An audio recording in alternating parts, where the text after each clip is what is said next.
इस खबर के प्रायोजक है स्वामी विवेकानंद इंटर कॉलेज हैदराबाद आजमगढ़। प्रबंधक सुभाष यादव। बेहतर व अच्छी शिक्षा के लिए स्क्रीन पर दिए गए नंबर से संपर्क करें।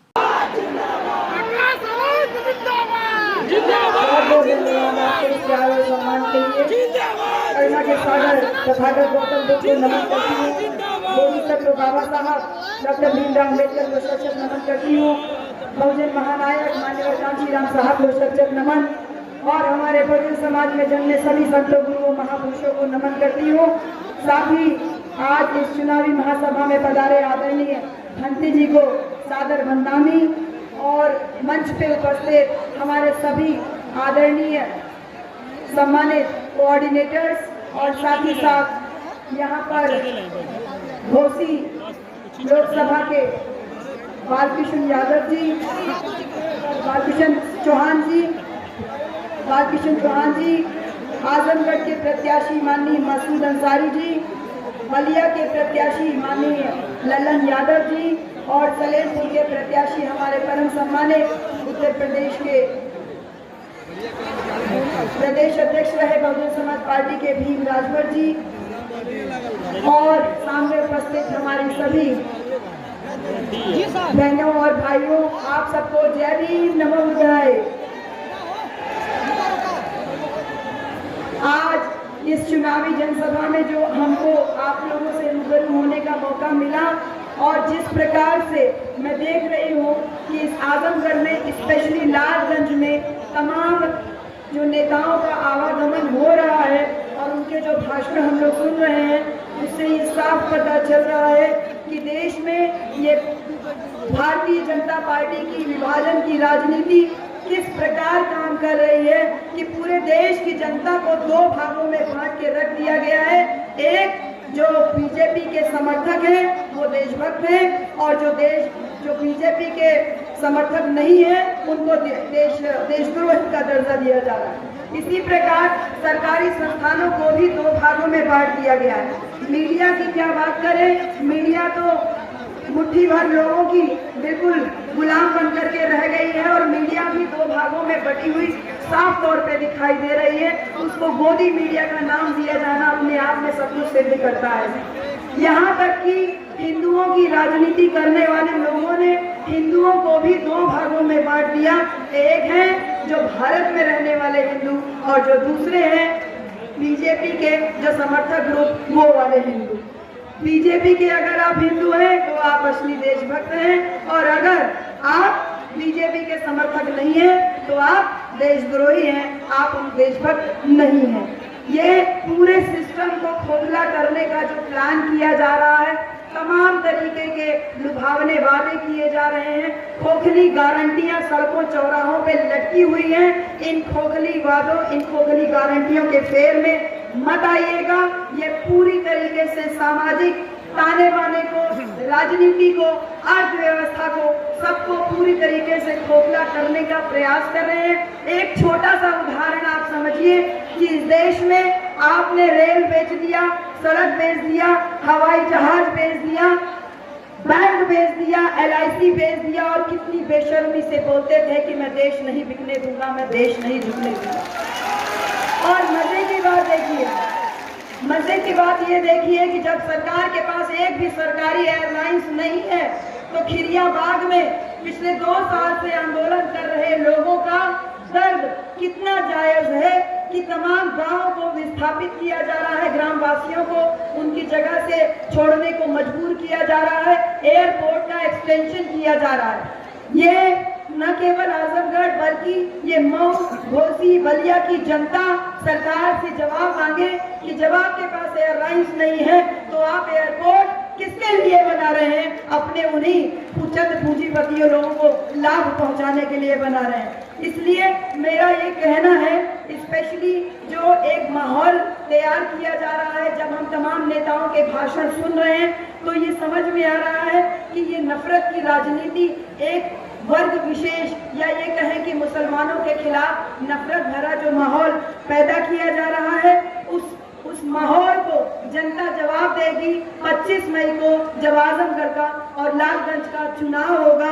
और इसके साथ ही साथ अंग्रेजी में एक कहावत है action speaks louder than words, यानी कि आपका काम जो है वो ज़्यादा तेज आवाज़ करता है, जबकि आप खाली जुमलेबाजी, जो सरकारी जुमलेबाजी बोल रहे हो।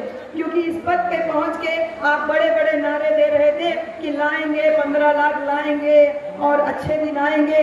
आए 15 लाख, अच्छे दिन भी आए, लेकिन पूंजीपति लोगों के आए, सरकार के आए, जनता के वो पुराने वाले अच्छे दिन हम डिमांड करते हैं कि वही चाहिए 2014 से पहले वाला, जहां सिलेंडर 350 रुपए का मिलता था, ये 1200 रुपए में मिलने वाला अच्छे दिन जनता के हमें नहीं चाहिए। और जनता जनार्दन इस बात को ध्यान में रखे कि जो लोग आपका वोट लेना चाहते हैं वो पीडीए का दावा कर रहे थे, खोखले दावे वो तमाम तरीके के कर रहे थे, उन्हें आपका वोट तो चाहिए, स्पेशली मुसलमान समाज का वोट तो चाहिए, लेकिन जब भागीदारी देने की बात आती है तो सिर्फ और सिर्फ उन्हें वो, उनके लिए वो खिड़की दरवाजे भी सब बंद कर देते हैं। भागीदारी के नाम पे वो चुप्पी साध लेते हैं।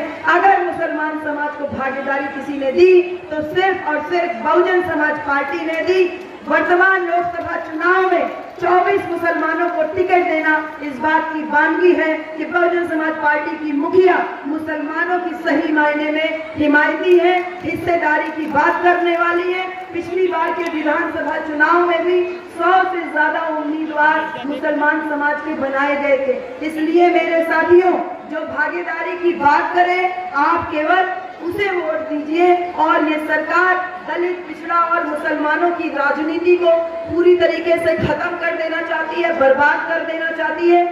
हम ये कहना चाहते हैं कि अगर हमको बर्बाद करने का और हमको बनाने का जो काम होता है वो संसद में होता है। मैं यहाँ बोलूंगी, हो सकता है मेरी आवाज आजमगढ़ तक गूंजे, हो सकता है मेरी आवाज देश भर में लोग सुने, लेकिन अगर ये आवाज संसद में पहुंचेगी, अगर मैं संसद में पहुंचती हूँ और ये आवाज अगर संसद में सुनी जाएगी, संसद में बोली जाएगी, तो बहरों को भी सुनना पड़ेगा और बहरों को भी हिस्सेदारी देनी पड़ेगी। इसलिए बहरों को काम देने के लिए आजमगढ़, बलिया, सलेमपुर, लालगंज और घोसी की जो जनता है, वो जो तिथियां हैं हमारे यहाँ 25 तारीख को और बाकी जगहों पे 1 तारीख को जनता वोट के द्वारा उन तमाम जो खोखले वादे किए गए, वो तमाम जो झूठी गारंटियां सड़कों चौराहों पे टंगी हुई हैं और वो तमाम चुनावी जुमलों के खिलाफ अपना एकजुट होकर के समाज के नाम पे सर्वजन के हित में वोट करें और वोट की ताकत का इस्तेमाल दिखाए। जब मैं चुनावी मैदान में आई, लोग मुझसे कह रहे थे सामाजिक कार्य तक तो ठीक था मैडम, लेकिन चुनाव में करोड़ों रुपया खर्चा होता है, आप कैसे टिक पाएंगी? तो मैं यकीन मानिए साहब, मेरे सभी साथी लोग, यकीन मानिए जो प्यार और सम्मान मुझे जनता के बीच में मिल रहा है, वो करोड़ों रुपया खर्चा करने वाले या करोड़ों रुपए के मालिक या वो तमाम पूंजीपति लोग वो कभी भी कल्पना भी नहीं कर सकते। इसलिए मेरे साथियों, हम आपके बहुत आभारी हैं कि आपने हमें जो प्यार और सम्मान दिया। लालगंज की जनता के लिए 2 बातें जरूर कहूंगी कि मेरे दिमाग में है कि मैं प्रोफेसर हूं, तो शिक्षा के क्षेत्र में एक उन्नति जरूर अपने क्षेत्र में करूंगी कि एक विश्वविद्यालय की डिमांड सबसे पहले संसद में रखी जाए कि लालगंज में एक विश्वविद्यालय होना चाहिए। साथ ही चक्रपाणपुर पीजीआई के स्तर का, उसके लेवल का एक मेडिकल इंस्टीट्यूट भी लालगंज की जनता के लिए होना चाहिए, जो कि अपने आप में एक बहुत बड़ा जिला है और लोग बार बार भाग के बीएचयू जाते हैं या जौनपुर जाते हैं। साथ ही साथ जो रेलवे लाइन का मुद्दा काफी दिनों से चल रहा है, दमदारी से उठाया जाए तो ये कोई बहुत बड़ी बात नहीं है कि जो रेलवे लाइन का मुद्दा है उसको भी सॉर्ट आउट किया जा सके, उसका भी समाधान निकाला जा सके। अंत में मैं अपनी सम्मानित बहन जी के लिए बस एक लाइन कह के अपनी बात खत्म करूंगी कि बहन जी आप महान हैं, बहन जी आप महान हैं, हम बहुजनों की शान हैं, बाबा साहब का आप रूप हैं और आप में कांची राम हैं। मैं बहुत धन्यवाद करती हूँ।